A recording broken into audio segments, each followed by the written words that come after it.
Okay, hey everyone. This is gonna be a video about a workout plan basically for butterfly. First I'm gonna talk about.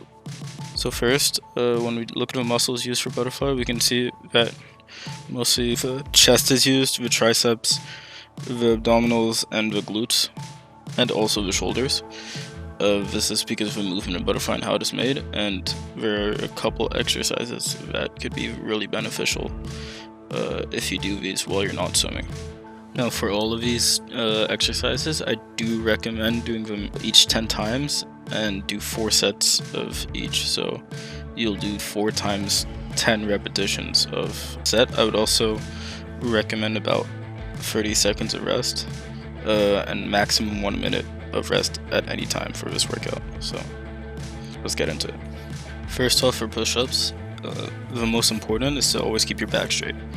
Without it, the whole push-up is really bad, and if you can't do it, I will show variations later of a push-up. So here we can also see the positioning of the hands when you're doing a push-up. You always want them about shoulder width, and that's just because it's where it's the most effective, and you'll be working not only your triceps but also your chest.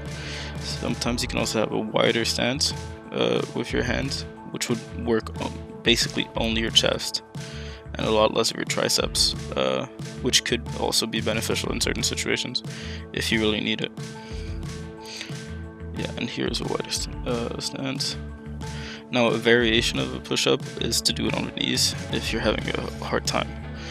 This is really good for beginners, and it'll help you progress later on. And it's the same thing where you want to keep your back straight, and you also want your arms to be at the right place, so at shoulder width about. And don't do any other things before that, because it's not a good idea. It's good to start simple. Now, the next variation of a push-up is an elevated push-up, and this one is for people who think push-ups are too easy or who want to try something more challenging and to progress more. And here you really want to find an elevated surface such as a chair or a couch where you can put your legs up, and again you want to keep your back really straight. You can see in the video it's really straight. This also does work the back a little bit, but not that much, and the back isn't really needed too much in butterfly, so it's really fun. So next up we'll look at squats. So this is me doing a squat. The most important with squats, again, everything basically in these workouts, you want to be about at shoulder width for your legs, and have your toes outwards slightly. And the squats are really good for your quads. And here you can also see a variation of squats versus explosive. This is actually pretty important in swimming, and I would really recommend it. Even if you're not very good at squats, at least try some explosive squats, because they do help a lot if you're doing things like a start or something, or even in the water. Having explosive muscles in swimming is really important, and being able to twitch them really fast is what you really want in the water, because that's where you're going to get the most power at once of your legs basically, and it'll make you keep going and be more efficient. A little bit more on the technique of squats. It's pretty important to go deep in your squats, at least have a 90-degree angle with your knee, or go lower than that even, as it does also help for flexibility and just movement of your knees, which can also help not only for butterfly but also for breaststroke. And also you want to make sure, if you're doing explosive squats, that you're not hitting the ground too hard when you fall back. You want to release most of the energy in your squat, and you want to absorb the energy basically. You don't want to have a large thud when you land. Now, the final exercise we're going to do is tricep dips. These are really good, well, for your triceps of course, and basically all you need for this is a chair or a bench, somewhere where you can put your arms. And nearly everyone that has swimming capabilities can do this. And basically what you're doing is just lowering yourself with your arms and trying to make a 90-degree angle at the back, and then go back up. Now if this is too hard for you, you can also put your feet closer to the body so that your feet aren't extended out, or well, your legs aren't extended out, and this puts less weight on your arms, and you are assisted by your legs at that point. So that is the progression in a way. And if you want to make this harder, you can put your feet on top of something such as a stool or another chair, and this will also put more weight on your arms, which will make it consequentially harder than before.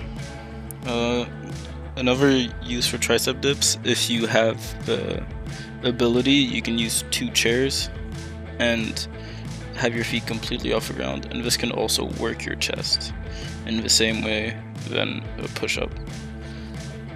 I don't really recommend to do this at home though, because it can be pretty dangerous, and also it's not very practical exercise to do at home. But if you're in a gym and they have bars for tricep dips, then that is somewhere where you can do this progression, and it is fun and engaging. Now I'm gonna move on to mobility and flexibility and give you a couple exercises for that. So for mobility and flexibility, shoulders and hips are the most important in butterfly. Here I'm doing a shoulder exercise for mobility, and this is just using an elastic band and putting it over my head basically while holding it. And this just it unlocks your shoulders basically, and it works on your mobility of the shoulders and your flexibility there. And to progress in this, you can always grip your elastic band closer than you were before, basically. Now, if you don't have an elastic band, as you can see in the video, you can also do it with a towel. The same concept. You just put it in its longest form and you use a towel, and it does the same thing. And one benefit of a towel also is that it's not elastic always, which can be good depending on how good you are at the exercise. And if you have good mobility, a towel might help you progress more than an elastic band. Now these last 2 exercises are for the hips mostly. The first one, you're gonna cross your legs and basically push on your leg with your arm, and this one will stretch the glutes and open your hips.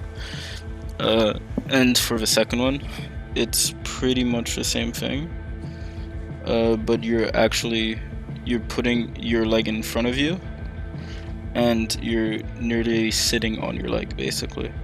And both these are great for hips because it opens it and it gives you the ability to use more mobility and to give you more power in the water.